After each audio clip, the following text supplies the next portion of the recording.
Good morning students, welcome back to our online classes. Students, हमने अपने last class में chapter 5 की understanding complete कर ली थी and today we will do the book exercise.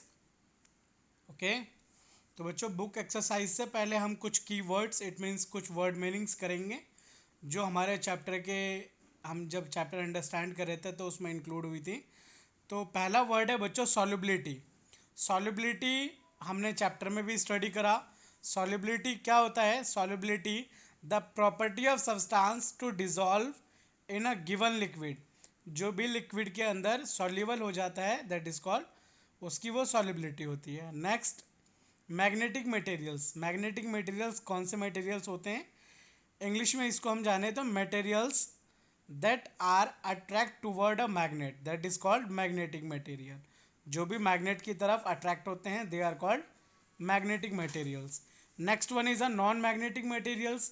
Non magnetic material that can be totally opposite of magnetic materials. It means we can say material that do not get attract toward a magnet. ऐसे material जो magnet की तरफ attract नहीं होते हैं उन्हें हम non magnetic materials बोलते हैं। Now fourth one is a conductors. What are conductors? In chapter I was explain. Okay, now I am explaining what are conductors. Conductors are material that allow heat or electricity to pass through them.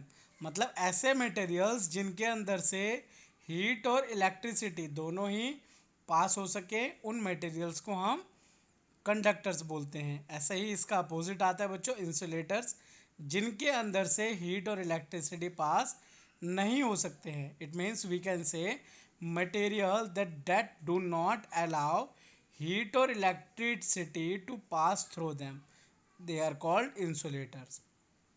And next one is a transparent. What are transparent? Transparent material that allow light to pass through them completely. मतलब ऐसे materials जिनके अंदर से light completely pass हो सके, that type of material are called transparent material. Now opaque material, material that do not allow light to pass through them all. जो सारी light pass होने ना दे, कुछ अमाउंट ऑफ लाइट जो है वो पास हो सकती है बट सारे पास नहीं हो सकते। Okay, understood. Material that allow light to pass through them, sorry, जो बच्चों अप्यूक होता है उसके अंदर से लाइट बिल्कुल भी पास नहीं होती है। अगला जो आता है ट्रांसपेरेंट, इनके अंदर से कुछ अमाउंट ऑफ लाइट जो है वो पास हो सकती है। Okay, understood. तो these are the word meanings. इन सभी वर्ड मीनिंग्स को आपको अपने नोटबुक में राइट डाउन करना है।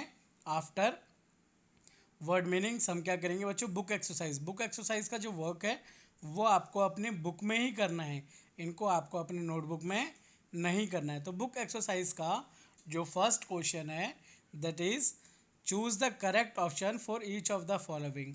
हमारे पास एक क्वेश्चन दिया हुआ है और एवरी क्वेश्चन के 4 ऑप्शंस हैं, उनमें से एक ऑप्शन करेक्ट है, उन ऑप्शंस को हमें टिक करना है या चूज करना है।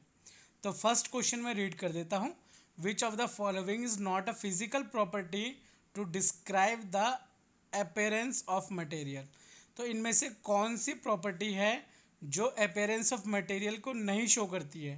पहला लस्चर। यस, लस्चर से हम पता कर सकते हैं कि वो लस्चर मटेरियल है या नॉन लस्चर है। हार्डनेस से भी पता कर सकते हैं वो हार्ड है या सॉफ्ट है।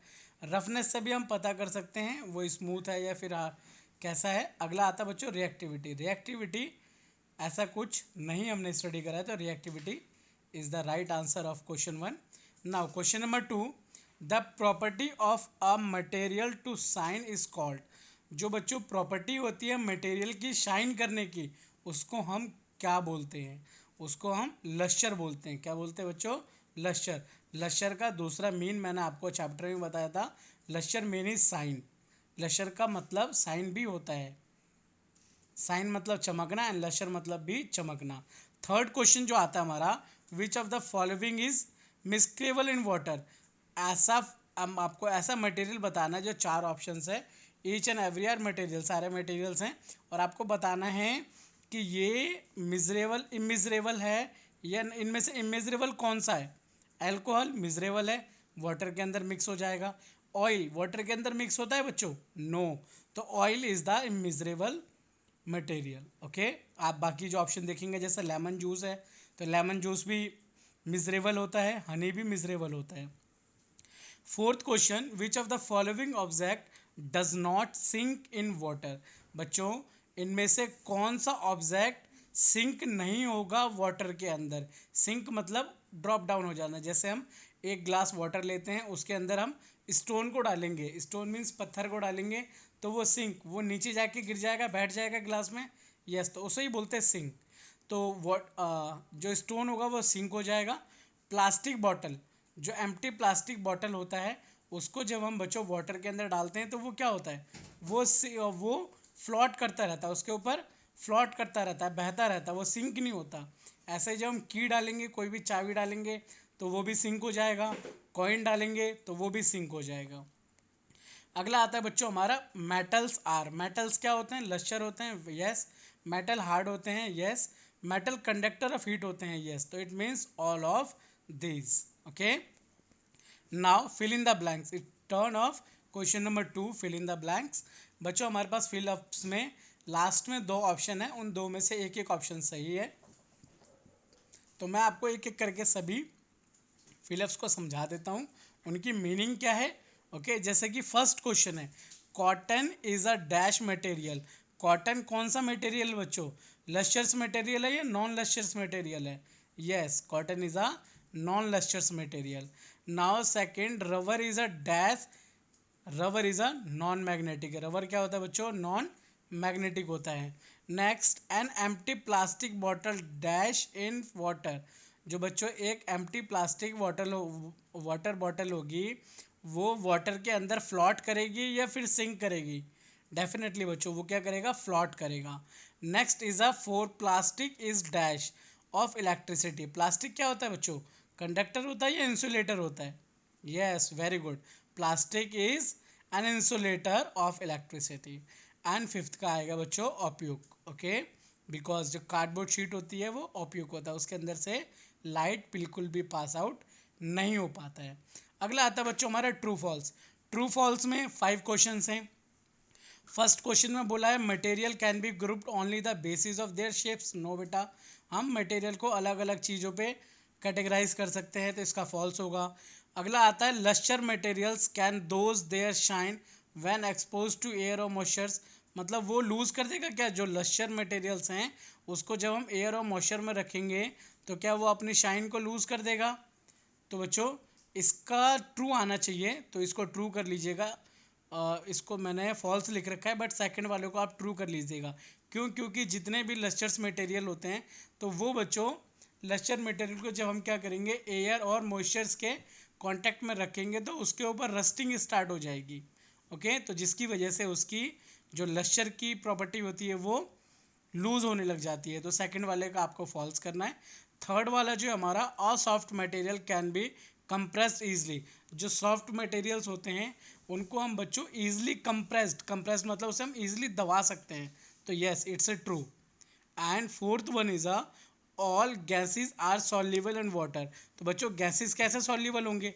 और सारे गैसेस तो सॉल्युबल होते नहीं है। ओके, तो we will write false of fourth part.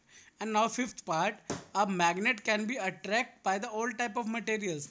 क्या magnet all types of material को अट्रैक्ट करेगा? नहीं ना बच्चों, मैग्नेट केवल मैग्नेटिक मटेरियल्स को अट्रैक्ट करेगा, वो सभी टाइप्स ऑफ मटेरियल को अट्रैक्ट नहीं करेगा। Now it's turn of question number D. Question number D में हमें क्या करना है? Give two example each of the following. हमें सभी के दो दो एग्जाम्पल्स देने हैं। जैसे मिसरेबल लिक्विड्स के मैंने लिख रखे हैं juice and honey. Transparent material लिख रखा है मैंने, कलर्ड ग्लास है, बटर पेपर है। स्मूथ मटेरियल का मैंने लिखा है cotton wool. Non lustre material paper रबड़। Insulator of heat wood and plastics. तो बच्चों ऐसे आप और भी जो इनके एग्जाम्पल्स हैं उनको भी आप राइट डाउन कर सकते हैं, या फिर आपको जो मैंने राइट डाउन करे हैं आप इनको भी राइट डाउन कर सकते हैं। Now it's turn of question answers. बच्चों जो क्वेश्चन आंसर्स हैं, question answers it means E part and F part, in question answers को आपको बुक की हेल्प से, जो बुक में हमने अंडरस्टैंडिंग करी है, रीडिंग करी है, उसकी हेल्प से आप इनके आंसर्स आप अपने अकॉर्डिंग ही फाइंड आउट करेंगे।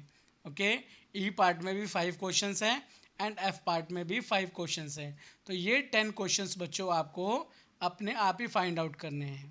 ओके, बुक एक्सरसाइज मैंने आपको करवा दी, क्वेश्चन आंसर्स आप फाइंड आउट करके अपनी नोटबुक में राइट डाउन कर लेंगे।